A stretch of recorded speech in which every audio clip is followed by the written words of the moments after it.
And, you know, some of my buddies or someone in my fraternity, we may have a special event and they're offering breakfast. And, you know, I'm still able to be social and say, oh yeah, you know, I'm gonna enjoy an American style breakfast today. You know, I'm okay. Yeah. But I don't make that, you know, the routine anymore. Right. You have the discipline to be social. Yes. But then to get back to your routine. Yeah. And it is, it's one of those things where I tell people, I say, man, you know, you start out hungry, but, you know, if you're used to eating it at 7 a.m., push yourself to 7:30. Right. Then, okay, let me push myself to 8. Let me try to push myself to 9. Drink some water. Right. You know, if you really start feeling it, get your little caffeine or some juice or something to keep you going, and then push on for another hour. And then when you reach a point where you're like, oh man, after a while, where you're used to eating at 7, you're gonna be like, I don't want anything to eat. My body doesn't even need it. Yeah. Yeah. I got to the point where I got to 12. Yeah. Basically doing exactly what you're saying, because I was so used to having breakfast basically my entire life. Yeah. I would have breakfast before going to school at home. Then when I left home, I would have something. If it was oatmeal, fruit, it was always something.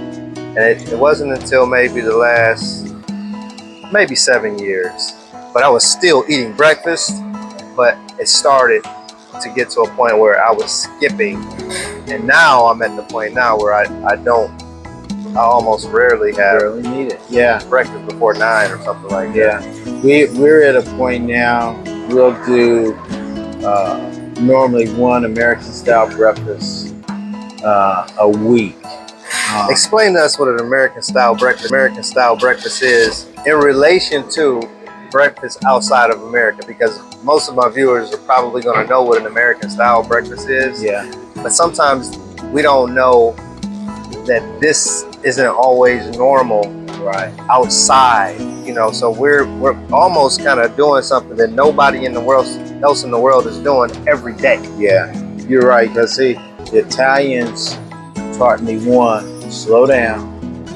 They do riposa normally in the Latin American countries. They're doing siesta. Slow down. Slow down. They didn't have all that stress. Yeah. They went to the market every day, every other day. And I'll never forget my landlord, because I lived on the economy. I lived out with the Italian people. And I was coming back from the commissary or the grocery store on base. And I had all this food. I mean, I had 20 bags of food. And my landlord had just popped in because I needed him to fix something. He was like, what is going on? You trying to feed an army? And I was like, no, I just went grocery shopping. But I had been conditioned growing up. Grew up in the Midwest, Indiana. Yep. And I knew when we shop, we went big. Yeah. You know, we go get a lot of stuff, put it in deep freezers and all the other good stuff. So we always had an American style breakfast. You had the bacon, sausages, eggs, biscuits, pancakes, whatever, fried apples, fried just, and you know, I even remember as a younger kid, fried fish. And it's good. Right. You know, my auntie